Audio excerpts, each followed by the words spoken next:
आज़ादी की लौ 1857 में ही चल चुकी थी, पर आज मैं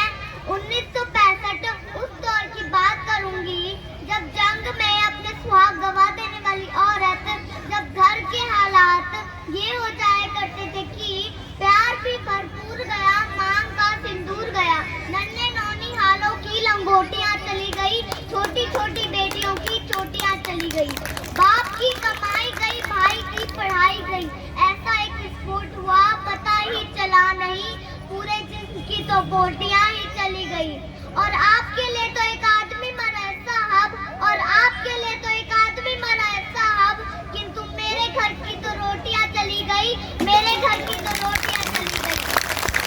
ऐसे हालात पैदा हो जाने के बावजूद भी एक माँ अपने बेटे को सरहद पे दुश्मनों की धज्जियां उड़ाने भेज देती थी और पत्र लिखा करती थी कि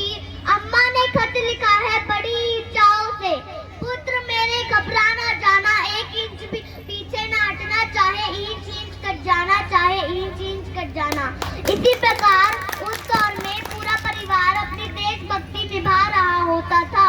किंतु उस दौर में देश मर जाने को, मिट जाने को, कट जाने को कहता था, किंतु आज देश मर जाने को नहीं कहता, मिट जाने को, कट जाने को, फांसी चढ़ जाने को नहीं कहता,